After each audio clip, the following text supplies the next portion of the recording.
Welcome to the Love Your Story podcast. Today's topic deals with the story of domestic abuse. LaToya Jackson said, quote, "It doesn't matter how rich or poor a person is, what gender or social class, or how much fame or education she or he possesses. Verbal, mental, and physical abuse can happen to anyone." Brielle Cotterman joins us on today's show, and she is going to share her story as a survivor of attempted murder and domestic violence. And at the end of the show, we're going to hear from Melissa Haenchen from the Utah Domestic Violence Coalition about resources for victims of domestic abuse. So stick with us for the whole episode, because whether you are involved in a domestic abuse situation, or you worry about someone else who is, or you're just interested in understanding this story better, we'll have some good stuff today. Stories are our lives in language. Welcome to the Love Your Story podcast.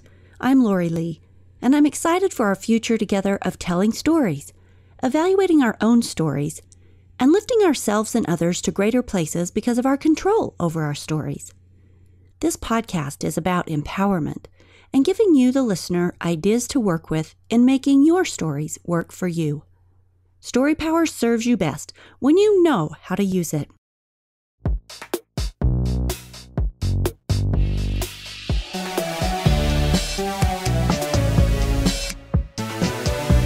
Let me introduce Brielle Cotterman, and we'll jump right into this discussion.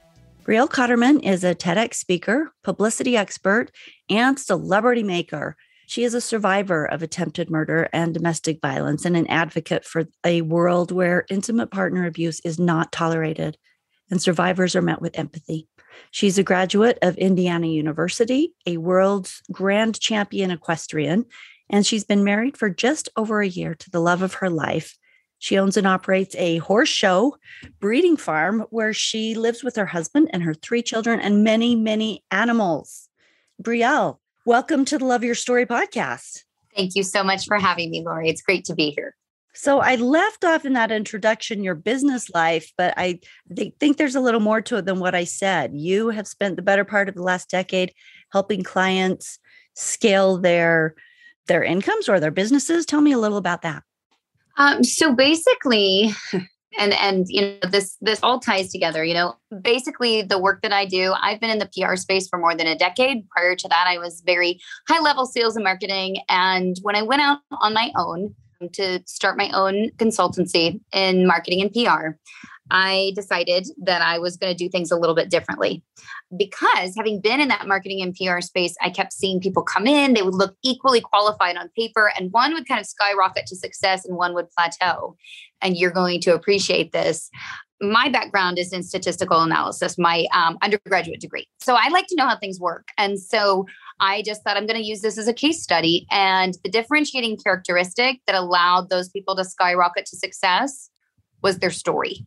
Those are the people who saw value in their own story, and they were able to tell it in a way that inspired action. And so that's the cornerstone of the work that we do through my PR firm. We help people all over the world to step onto the world stage and, like you said, make a positive impact in their bottom line, but more importantly, to make a positive impact in the world. So you have done this yourself. You have a very dramatic story that has happened to you, and you have been able to take this, and instead of letting it hold you down and becoming bitter and hardened and closed off because of it, you have been able to use it to learn from and to propel you forward, correct? Absolutely. It's been a slow process. There were many years that being a survivor of attempted murder and domestic violence, intimate partner abuse, that story kept me small for a very long time. Anytime a person experiences abuse, there is shame that goes along with that. And having been on the receiving end of extremely savvy and manipulative and mental and emotional abuse during that time period, it took a lot of recovery, a lot of therapy, a lot of healing practices. And yes, my story has been a catalyst for me to make a positive impact in the world, because I don't want anybody else to have to go through what I experienced. But it definitely took me quite some time. It took years. So, I think that is very normal. And when we share our stories, we make an impact because it gives us the opportunity to help others find their way through those hard things.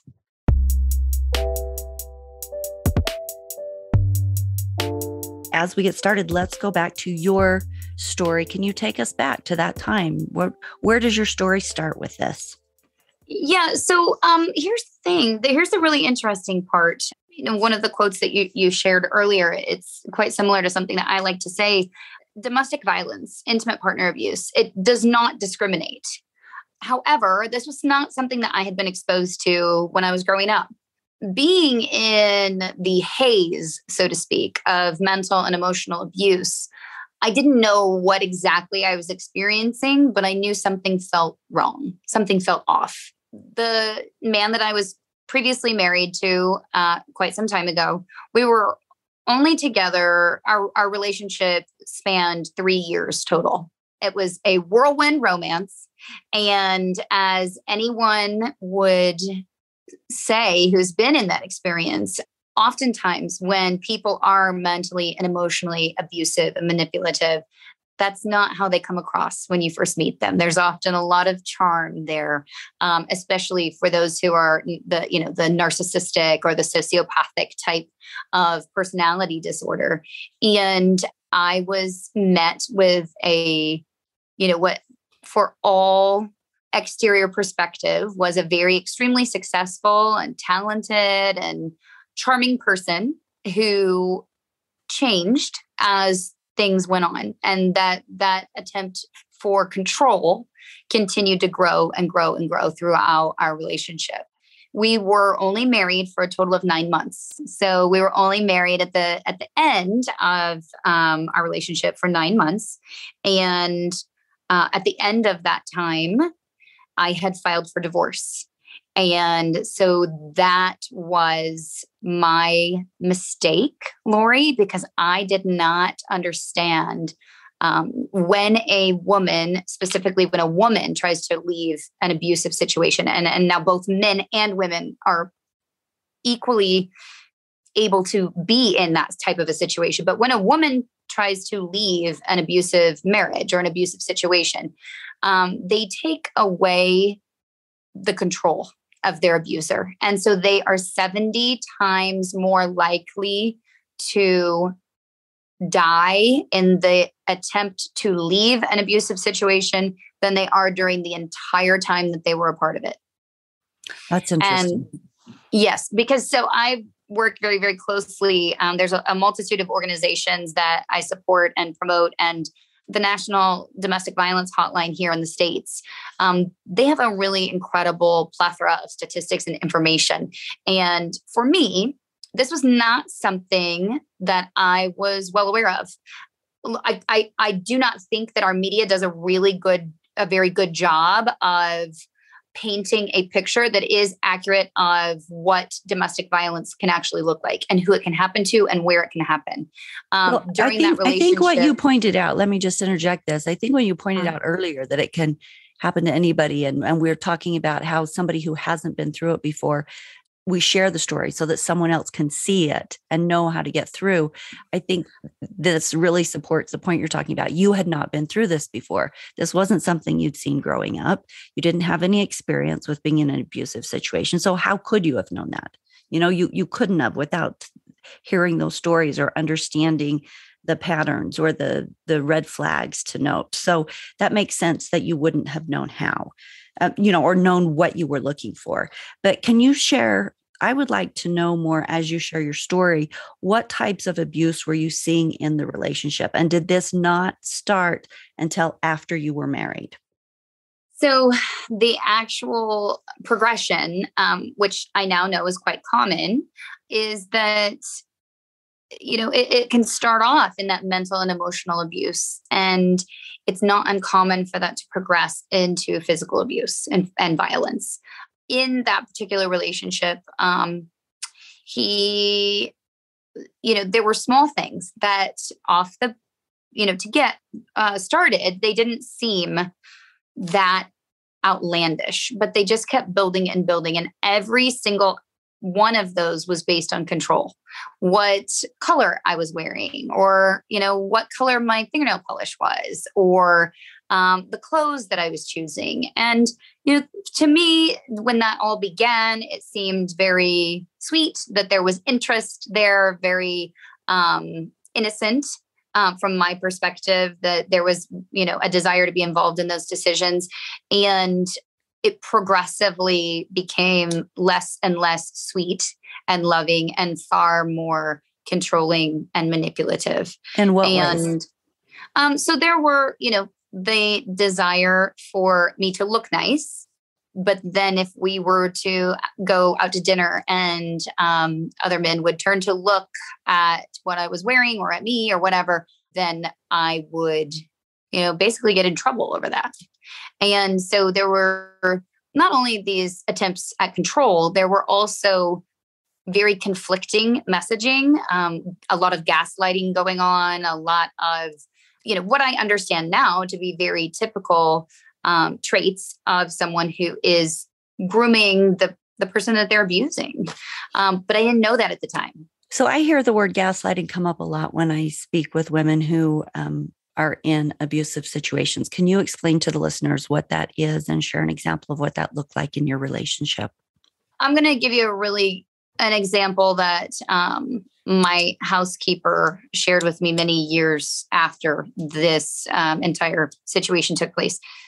She said you could look at the sky and you could see that the sky was blue, but he could stand there and he could say, no, I'm quite certain that it's red. I think you might be seeing that wrong. Maybe there's something wrong with the way you're seeing that. And she said, he could do that in such a way that it would really honestly make you question, gosh, is the sky actually red and I'm just seeing this wrong?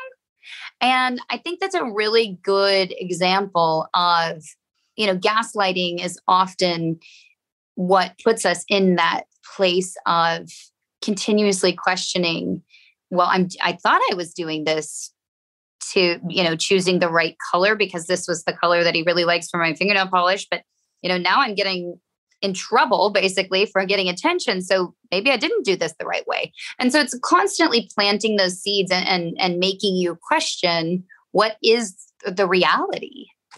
Yeah, I was going to say I think that's sort of the way that it sums it up as I've spoken with other people, is that gaslighting is creating a different reality than the one that is there and trying to suck the people that they're abusing into it. Is that right? Absolutely. Yeah. Just like telling you the sky is red, and putting you in a place where you're questioning, like, gosh, I'm quite certain it's blue, but maybe I need to think about it again. I don't know. So did the abuse stay pretty manipulative like that? Or did he start yelling at you and screaming when he couldn't control a certain thing? What all did that look like? The more we got to know each other, I definitely understood that there was a temper there, and so looking at like those exact interactions, the thing that I think is perhaps even more important than all of the major, details of his behavior is my behavior. And my behavior when I was being yelled at, or when, there was cussing, and, there was an instance where flipped a plate through the air, just like things like that were red flags, but there was always a reason, and there was always an explanation, and there was always a reason why that had happened. And there was always an explanation that made it make sense. And so I thought that I was doing the right thing. I thought that I was loving unconditionally, and I thought that I was forgiving and, being a good partner.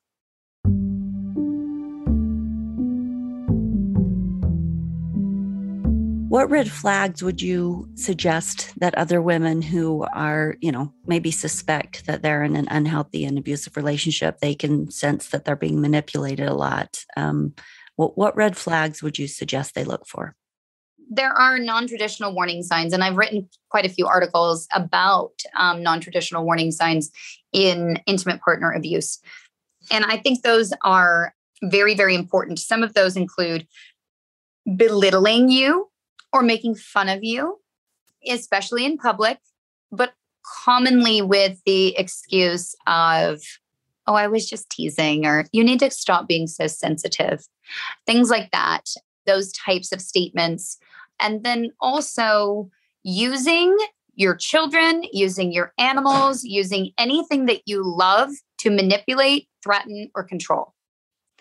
That is a warning sign that I see and hear time and time again, even when things have not progressed into physical violence. But that is abuse, and it is not okay. Threatening someone, trying to force someone to stay, whatever that might be. But if they are using your animals, your children, or anything or any person that you love to try to control and manipulate you, that is an unhealthy situation. And you need to figure out what are some safe exit strategies. And that's a really important part, that safe exit strategy. You were taking me to the part where you had filed for divorce. And was this when the attempted murder happened? So on the day that I filed for divorce, Lori, I knew that it was the right day to go and sign the papers, because I knew there were other people there visiting in town for the day and for dinner and so forth. And so I thought that he would be distracted. I would be able to, kind of sneak out, go sign. The attorneys had everything prepared. And he came in as I was getting ready to leave, and he tried to lock me in my closet that day. I knew that I needed to leave. Things had gotten to the point where I was scared, very scared. And it was, I'm talking like hundreds of text messages in a day's time, very much like I'm looking at your phone records and your phone says you have 87 texts, but your phone record says you have 90. You deleted 3 text messages. Who were they from? Those sorts of just nonstop. So as I was attempting to leave, I did not have a safe exit strategy. I tried to leave that day and he tried to lock me into my closet. I was able to get out. I briefly told the attorneys what had happened when I got there. And they said they really encouraged me to file a protective order. And I didn't do it. They encouraged me to file an emergency protective order, and I didn't do it. And why didn't you? I didn't do it because he had threatened over and over and over and over again that, this is going to be public. This is going to affect his business. This is going to be bad, for him. And he was our sole source of income in our family. And so, there were a lot of things that were attached to that, a lot of conditioning. And so when they encouraged me, I said, I didn't want to do that because I was afraid that it would make it worse. And I still, to this day, I don't know, that it wouldn't have, because he was very much in a position where nobody left him. It was a very big thing beyond the control. That was a big part of it. And so I filed for divorce. I did not file the protective order. I honestly don't know that it would have helped when the actual day of trauma took place. He came back into town. We were supposed to meet with our attorneys, and then everything was sorted. There were 2 weeks left until everything would be finalized, just from a timing perspective. So we met with them, and afterwards the attorney had sent me an email, and he said, "Oh yeah, I think I was just overreacting when I had, pushed you to file the protective order, because he seems like a great guy, seems like a good guy." You think you'd know better being a divorce attorney, wouldn't you? Exactly. If they didn't seem like good guys, you'd never allow them to be in a position where they could manipulate you. Absolutely. And so within a few days, I had gone to work out. I came home, and he said he was there, at the house. He had been gone in another part of the country. And he said, I'm going to take care of you. So I want to talk about all of this. I know I've been awful about it, about the divorce and everything, but if this is what you really want, I'm going to take care of you today. And that conversation turned to him holding a loaded gun to my head and pulling the trigger, and the gun miraculously misfiring. In that moment, I'm sure that for most people who experience trauma, there is no time to reflect. There is not one moment to even digest the experience at that point. It is fight or flight. It is basic survival in that moment. And I was able to escape through a window of a small room. There were no thoughts going through my mind in that moment. I literally felt like it was an out-of-body experience that I was watching myself leave, and I was not making any decisions. I believe wholeheartedly that if it weren't for my faith, if it weren't for the divine intervention there, that I wouldn't be here today. Then moments after I was able to escape through a small window, the door behind me was riddled with bullets, and then he took his own life. Everything was premeditated. There was a note. There were plans made ahead of time. All sorts of things that had been brewing, that took a lot of consideration.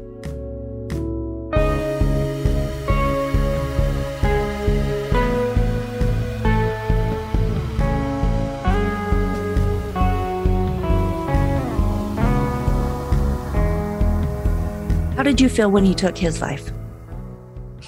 I was gone from the property. I had fled the property. I was with the authorities at that point. There were other people in the house. I was able to get to my vehicle. I ran out and around the front of the home. I was scared to death, Lori, that somebody else was going to get harmed. It never crossed my mind that he would ever hurt himself, ever, ever, ever, ever. Just knowing the person that he was. So I was already with the authorities by that time. They were just a couple miles away, and driving frantically, fearing that I was being chased. All of those things. Anytime a person loses their life, especially someone that you have been in a relationship with, or are married to, or connected with intimately, that's never something that you want to see happen ever. Was there no sense of relief? There was a sense of yes and no. I will say that. I mean, this is a person who was trying to murder me, and knowing that would, that risk was removed was a relief. But what had happened for me was slipping into PTSD. I then created irrational fears all the time in my life. So even the fact that my abuser was no longer living, I still let him and the abuse control me for a very long time. So what do you hope that people will take away from your experience as they hear about it and learn? And you are generous in sharing it across many platforms. What do you hope people will learn? Well, I think one of the most important things is non-traditional warning signs, and then understanding that if something feels off, more than likely it is. Also, have a safe exit strategy. Don't just try to leave. I had no idea what I was dealing with. I had no idea how volatile and mentally and emotionally abusive situation can become.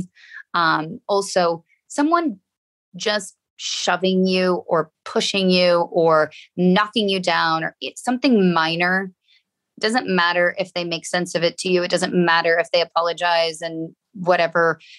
It's not okay. Even those small things, grabbing your wrist, that used to happen in restaurants, that's not okay. Those are all abusive acts, and you are not safe if you're experiencing those sorts of things.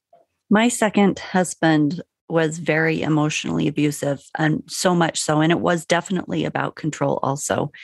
And I had moved to a different town to be with him once we got married. And so I didn't know anybody. And, we're part of a religion where there's a bishop and his wife, and I didn't know anyone. So she was trying to befriend me at church. Mm-hmm. And she waved at me, in church meeting. That was all that happened.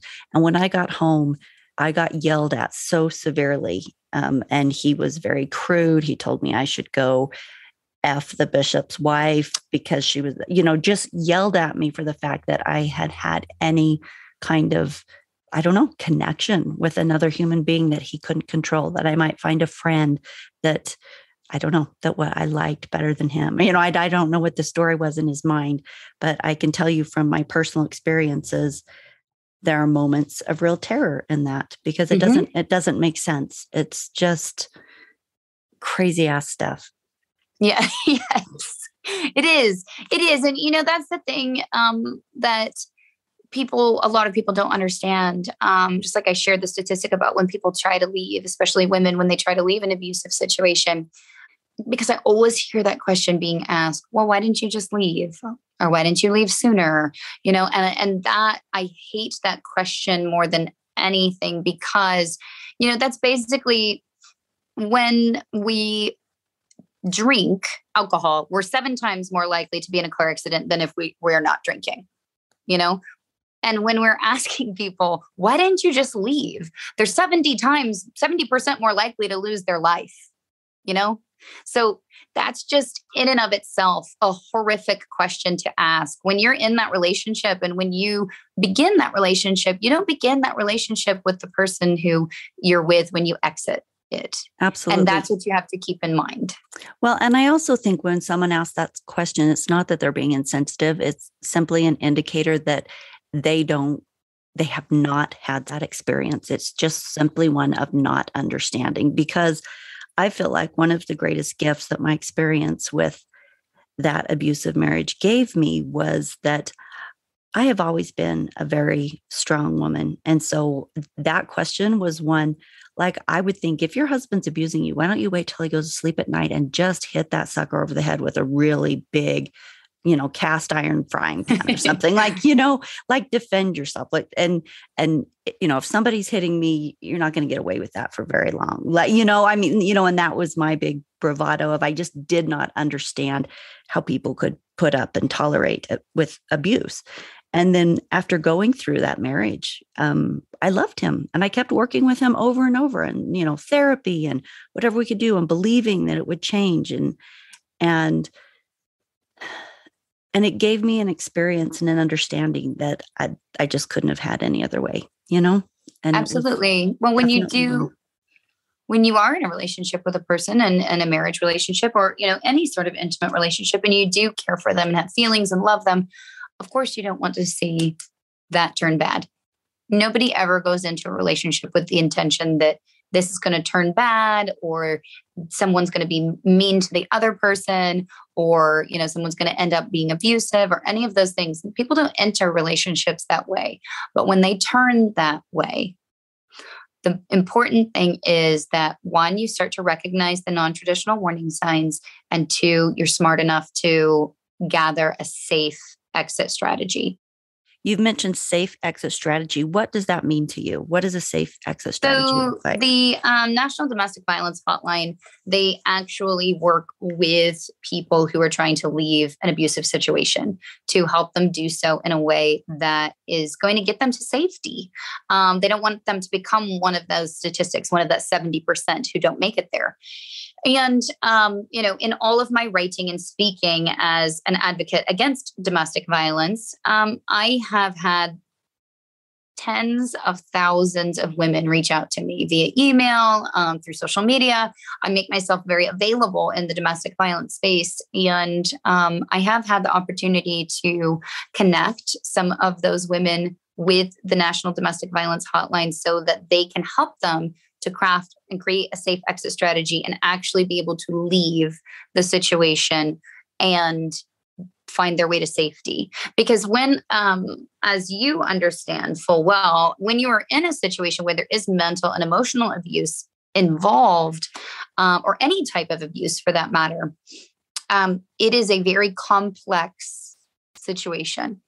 It is not a cut and dry situation. And so the act of simply packing up your things and leaving, most of the time, most victims have been groomed to believe and understand that I will lose my children, or I will lose my animals, or the things or the people that I love, because this person will make sure that happens. There are additional consequences. So when you think about leaving and you understand or you start to see that it is complex. It's not cut and dry. There are resources out there to help you and to support you through that process.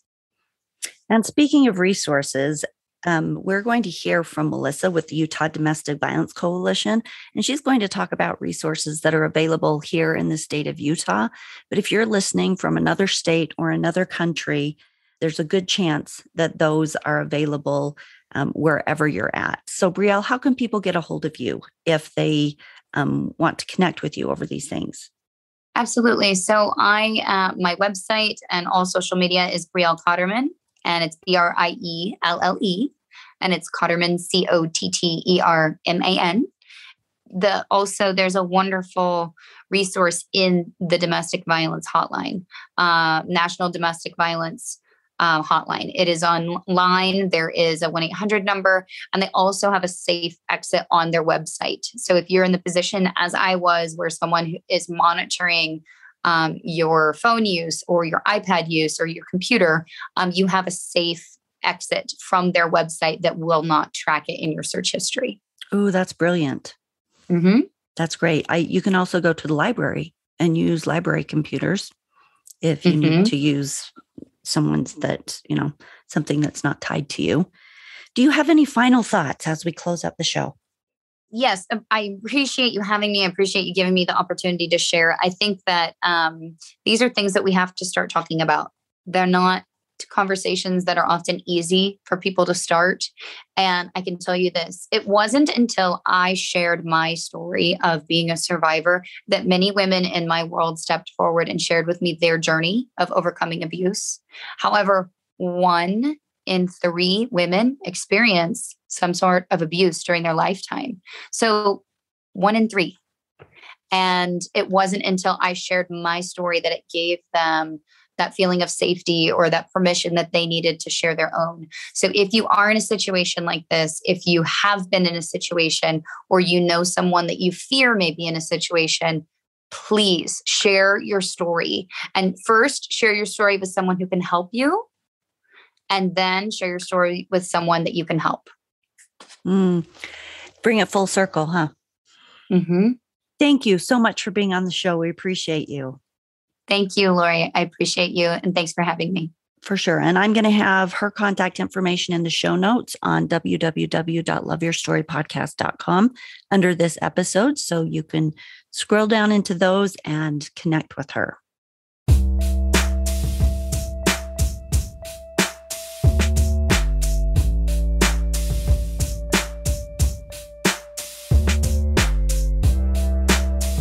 For too many people, violence is a part of their story. We talk about living intentionally, and part of not being a victim is standing up for yourself, choosing to seek help when violence becomes an unwelcome part of your life and when perhaps nobody else is standing up for you. I've invited Melissa Haenchen. Thank you, Melissa, for being here. She is the prevention coordinator for the Utah Domestic Violence Coalition, and she's going to talk to us today about local Utah resources. And if you're listening and you're not from Utah, there's a good chance that your state has similar services. So, Melissa, welcome. Yes, thank you so much for having me. Well, let's just start out with a little bit of your story. How did you get into this type of work? Well, through some trials and tribulations while in college, I found myself choosing to study in women, gender, and sexuality studies. It really called to me, and through that is how I found this line of work. I began as a volunteer with a local domestic violence organization in Kansas, and just really didn't see anything else for myself if I wasn't able to go into that work when I graduated.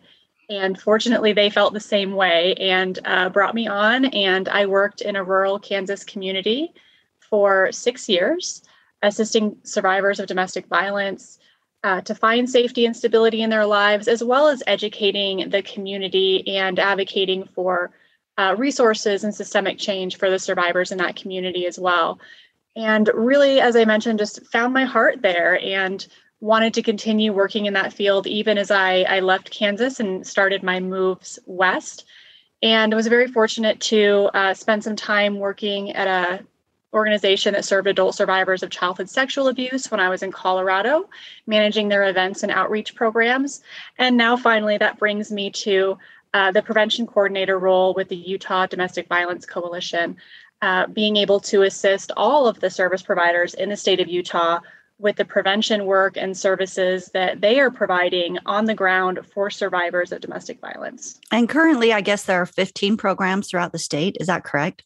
That is correct. Our newest program, they just opened down in Blanding this week. They got certified. So we're really excited to have that new program serving the southeast corner of our state. So having been in 3 different states and worked with, 3 different communities with abuse, I bet you have seen some horrible things. Unfortunately, that does go with this line of work, and especially when I was working directly with survivors themselves and helping them plan for their safety and support them through the different processes that they were going through in order to achieve safety and stability for themselves and for their families. So what kinds of abuse, if someone's out there listening and thinking, oh, I might be abused, or maybe I'm just making a big deal out of this or whatever, can you kind of give me a list of abuses that you see that fall under the category of domestic violence? Absolutely. And that's such a great question. First of all, I would encourage anyone who has never seen the power and control wheel to search that on the internet and pull up a power and control wheel. It is a tool that originally came out of the Duluth Project up in Minnesota and is widely used now nationally and internationally to help survivors understand the dynamics of abusive relationships. And that wheel goes through, again, a variety of different things that are not all encompassing to everyone's experience. However, do have a common theme that a lot of people can identify with. Intimidation tactics, isolation, using emotional abuse, psychological abuse, economic abuse and threats, and using privilege as well. And so that's just kind of a quick overview, but to really dig into what we tend to see are these dynamics of power and control.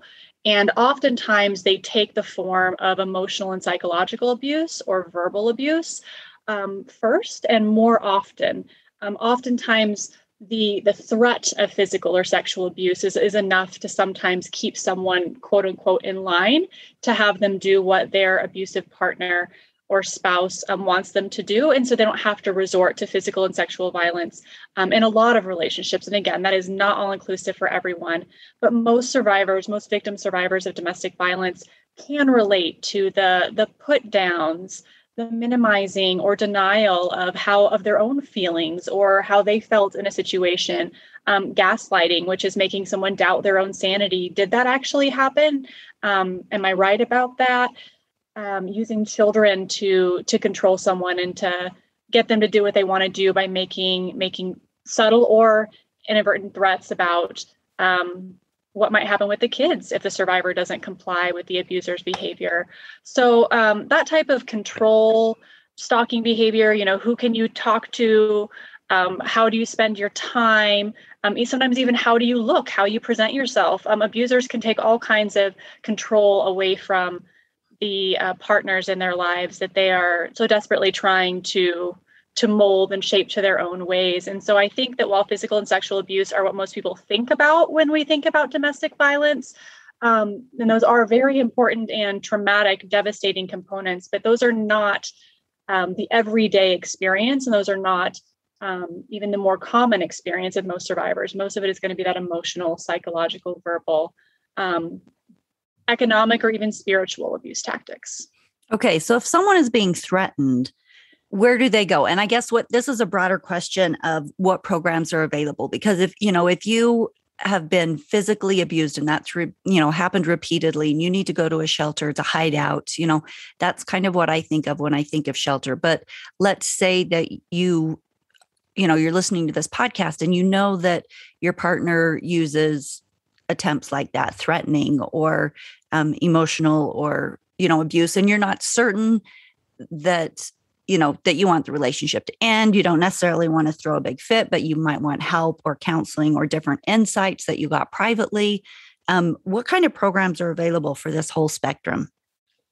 Absolutely. Thank you for asking that because, yes, resources and connections are so important. I do want to back up for just a moment and say that most of us think in an ideal world that if we get treated like this in a relationship, get out and leave. And yes, that's what a lot of people who experience domestic violence or intimate partner violence want as well, or at least at some point, because none of us would have started these relationships if there wasn't something good there, if there wasn't love, if there wasn't a connection. And when you spend, time with someone, oftentimes years, when you have children with someone and you build a family and a life, it is not as simple as leaving, or even wanting to leave. There's a lot of complicated mixed feelings, and also resources and access that come into that. Why don't you just leave question that we often ask. And so for survivors who are listening and for loved ones who are wanting to support the survivor in their life, I would encourage being open to how that process of leaving looks and works for someone.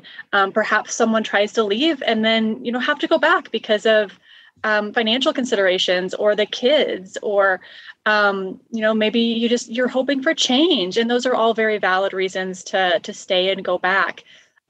So really respecting someone's own knowledge and understanding of their relationship and what is safe for them and when it's safe for them, and how they go about that process. But for the loved ones who are listening, really just being a safe person, a person who approaches their loved one who's in a domestic violence relationship non-judgmentally and supportively, and honors their choices of when and what to do.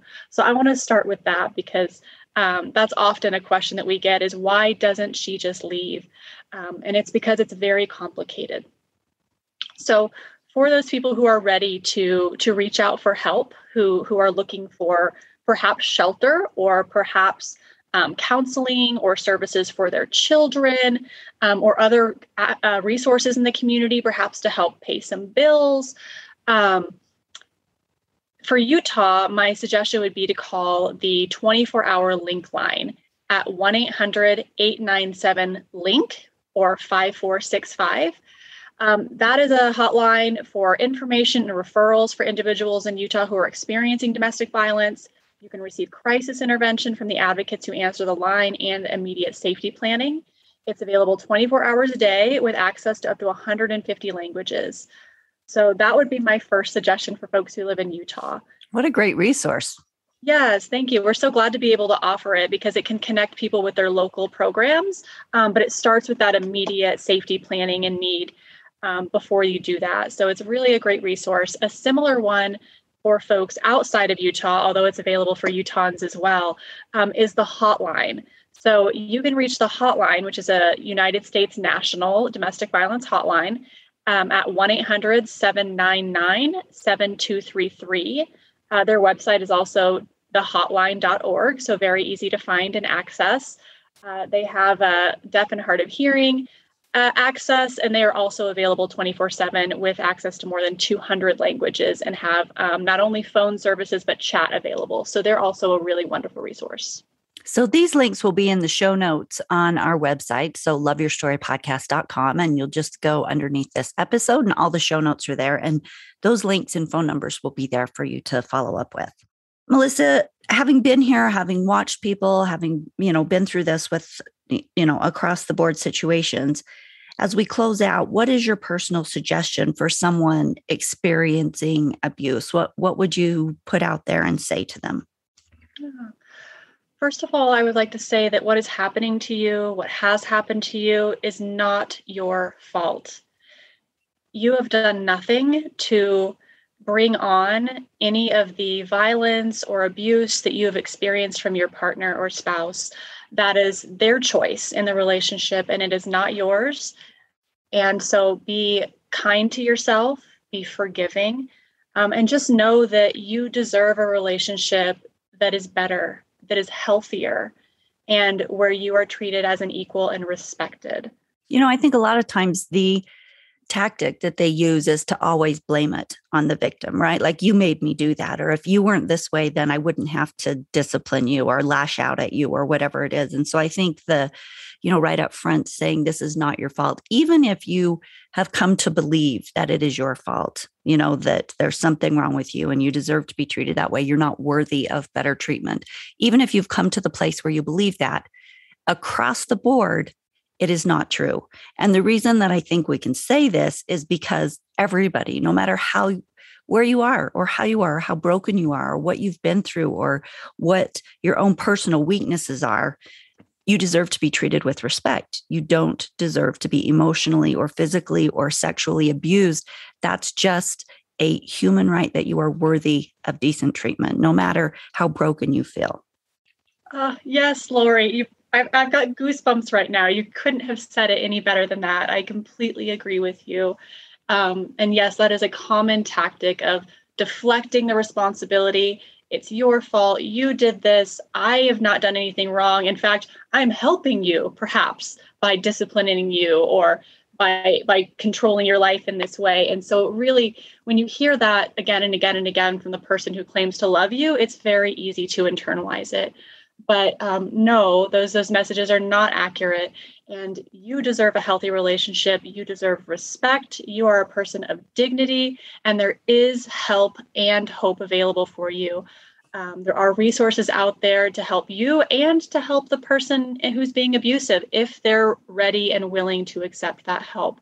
So by calling the hotline or by calling Utah's Link Line, those are great places to start the conversation, to start thinking about what your next move is, how you can do that, what it looks like.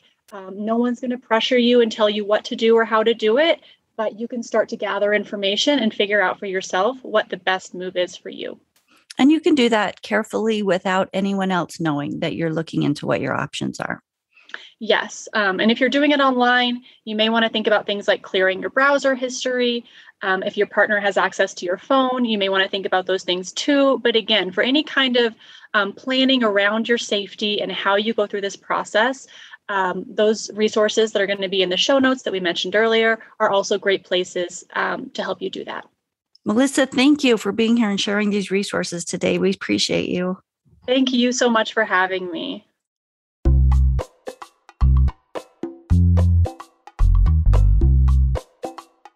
I'll end with a thought from the Overcoming the Stigma of Intimate Partner Abuse. It says, quote, "Please know that you can get out and that it will not always be an easy road, and it will be lonely at times, but it only gets better. Life is too beautiful to live it trapped and abused and hiding under the shame of it all." Unquote. Please share this episode with anyone who may need it. Please love yourself enough to not allow others to keep you small or full of fear or beaten down. There are resources, so many good resources. If you go to the show notes and loveyourstorypodcast.com for this episode, you can get phone numbers and links to these resources and contact information for Brielle and Melissa.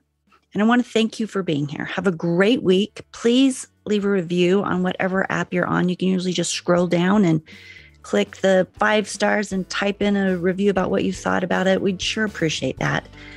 Keep loving your story and supporting people who are in the process of doing so. We'll see you in a couple of weeks.